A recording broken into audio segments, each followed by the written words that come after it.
Velavan stores, Usman road, T Nagar, Chennai மற்றும் தூத்துக்குடி. விழா காலங்கள் எல்லாம் வேலவன் ஸ்டோர்ஸோடு. சட்டம் இயற்றுறதுக்கு ஒரு தனி ஆணையம் அமைக்கதான் சொல்லியிருக்காரு சட்டமன்றத்துல இன்னைக்கு. அதுக்கு ஒரு நபர் குழு போட்டு அவங்க என்ன சொல்றாங்களோ அதுபடி பண்ணலாம். நான் என்ன கேட்கிறேன், இதுக்கு ஒரு கோரிக்கை எல்லா கட்சியும் வச்சிருக்காங்க.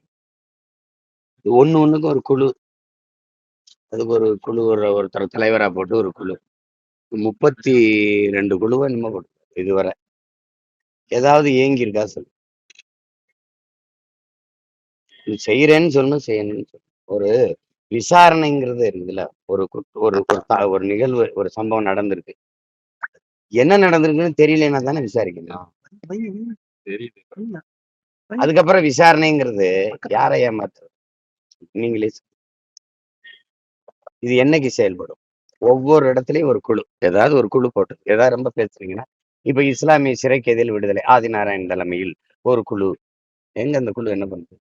தங்கச்சி ஸ்ரீமதி இறந்தால அது கொலைங்கிறீங்க, நாங்க தற்கொலைங்கிறீங்க, உங்க கொலைங்கிறோம், அதுக்கு விசாரிக்கிறீங்க. ஆப்பிரிக்கா நாடு முழுக்க சுத்தல இல்ல, ஒரு 2 கிராமம் தானே, ஒரு கிராமம் தானே, அதுல சுத்துறதுக்கு 2 நீதிபதி, அப்புறம் ஒரு சிபிஐ எல்லாம் போட்டீங்க. இது என்ன சொல்லு தெரியுது. இது இந்த மாதிரி இந்த நூற்றாண்டுல இன்னும் சாதி பெருமைக்கு கொலை பண்ணிக்கிட்டு இருக்கிறது நல்லா வருது சார்.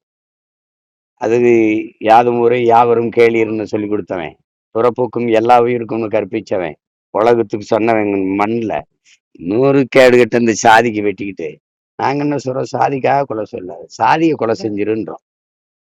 அது அதுக்கு ஒரு குழு விசாரிச்சு சொல்லுவோம்னா அது என்னைக்கு சொல்லும்? 4 மாசத்துல தேர்தல், அதுக்கு ஒரு குழு போட்டிருக்கோம், அது முடிவு பண்ணிட்டோம்னு சொல்லிட்டு போறது, அதுக்கு தானே. தமிழகத்துல எவ்வளவு சம்பவம் நடந்திருக்கு.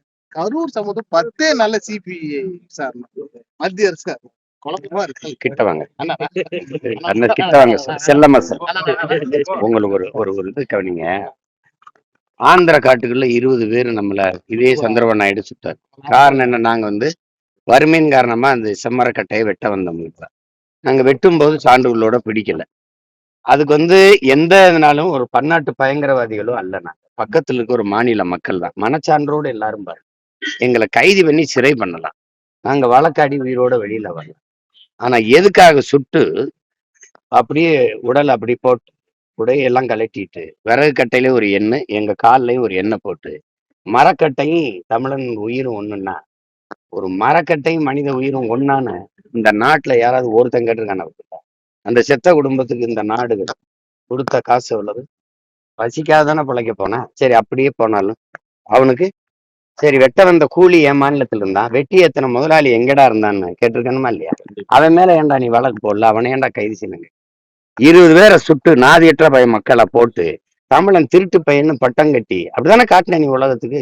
இவன் எவனாவது வந்தான் நமக்கு?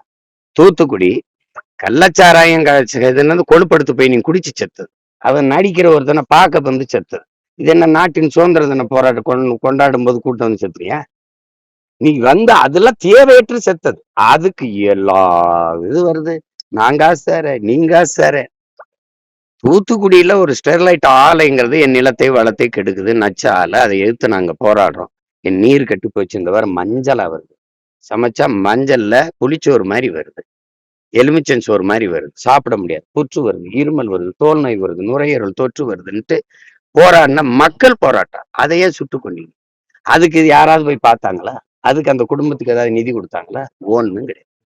இப்போ இந்த கடலூர் நம்ம இதுல விருத்தாச்சலம் பக்கம் மின்னல் தாக்கி இடி விழுந்து 5 பேர் வயக்காட்டுல வேலை செஞ்ச நம்ம பெண் பிள்ளைகள் இறந்து போச்சு. அந்த குடும்பத்துல குழந்தைன்னா தாய் இழந்திருப்பான், அண்ணன்னா தங்கச்சி, அக்கா இழந்திருப்பான், தங்கச்சி இழந்து. இப்படி இருக்கும்போது அந்த குடும்பத்துக்கு யாராவது போய் பார்த்து ஒரு 10 லட்சம் 15 லட்சம் அப்படி யாராவது கொடுத்து உதவுறதுக்கு இருக்கா? எப்படி யாருக்கு? இப்ப இதே மாதிரிதானே விண்வெளியில வித்த காட்டுறேன்ட்டு கடற்கரையில 15 பேர் செத்தான், 15 லட்சம் பேர் கூடி 15 பேர். அதுக்கெல்லாம் ஒரு வருத்தம் தெரியல, ஒருத்தரும் பார்க்கல, 1 ரூபா கூட காசு கொடுக்கல. நாட்டை பாதுகாக்கிற பாதுகாப்பு படையில இருந்து எல்லையில நின்று சண்டை போட்டு செத்து வர்றான்ல வீரனுக்கு, அவங்கள எல்லாரும் போய் பார்த்தது உண்டா? அந்த வீரனை வணக்கம் செலுத்தினது உண்டா? அதுக்கு ஏதாவது 10 லட்சம் 15 லட்சம் பணம் கொடுத்தது உண்டா? எதை நோக்கி இந்த நாட்டை நீங்க நகர்த்துறீங்க? உங்களுக்கே தெரியுது இல்ல, நம்ம வாக்க போடுவோம், நமக்கு வாக்கரிசியை போடுவாங்க. அதுதான் சட்டமன்றத்தில் ஆளுநர் நிராகரித்தது ஏன்னா நிராகரிக்கிறாரு அந்த அவர். இதெல்லாம் பல்கலைக்கழகம் மசோதா வந்து சில கருத்துக்கள் சொல்லிருக்காங்க. அந்த கருத்துக்களை வந்து சட்டசபையில நிராகரிக்கிறோன்னு முதலமைச்சர் சொல்லிருக்காரு. ஆளுநர் யாருன்னு உங்களுக்கு தெரியும். அவர் ஆளுகிற பிஜேபி RSS உறுப்பினர். அவர் எப்பவுமே ஆளுகிற கட்சி, இந்தியாவை ஆளுகிற ஒன்றியத்தை ஆண்டு கொண்டிருக்கிற கட்சிகள் எந்த மாநிலத்தில் அதுக்கு அதிகாரம் இல்லையோ அங்க அவங்க ஆளுகளை போட்டு எந்த ஒரு நலத்திட்டத்தையும் நிறைவேற்ற விடாம, மக்களால் தேர்வு செய்யப்பட்ட அரசுக்கு இல்லாத அதிகாரம் ஒரு நியமிக்கப்பட்ட ஒற்றை நபருக்கு இருக்குன்ட்டு எல்லாரும் சேர்ந்து நம்ம ஒரு சட்டத்தை, ஒரு தீர்மானத்தை நிறைவேற்றி அனுப்பினோம்னா, அவர் கையெழுத்து போட்டாதான் ஜெல்லும்னா, இது மக்களாட்சி ஜனநாயகம்னு சொல்லி எங்களை நம்ப சொன்னா, இது நீங்க தான் எல்லாரும் பதில் சொல்லணும். இத்தனை கோடி மக்களால் தேர்வு செய்யப்பட்ட முதல்வருக்கு இல்லாத அதிகாரம் ஒரு நியமன உறுப்பினருக்கு எப்படி வருது? இது எப்படி மக்களாட்சின்னு எங்களை ஏற்க சொல்றீங்க? இப்படிதான் ஒண்ணு அப்படியே கிடப்புல கிடக்கு. இப்ப அவர் சொல்றத நம்ம கேட்கலைன்னா இது, நம்ம சொல்றத அவங்க கேட்கலைன்னா இப்படிதான் இந்த பிரச்சனை. புதுச்சேரியில ஒரு நலத்திட்டத்தையும் நிறைவேற்ற விடல அந்த கிரண்பேடி, உங்களுக்கு தெரியும். எந்த மாநிலத்துல நீங்க ஆளலையோ அங்க போய் இருந்து அந்த மாநிலத்துல என்ன நடக்கு, எங்க பார்த்தாலும் இவங்களா ஒரு ஆய்வு செய்யறேன்னு போறது, இவங்களா ஒரு இடத்துக்கு போறது, எல்லாத்தையும் இது ஒரு கொடுமை தான். இது கொஞ்ச நாளுக்கு சைத்துக்குங்க, சரி பண்ணுவோம்.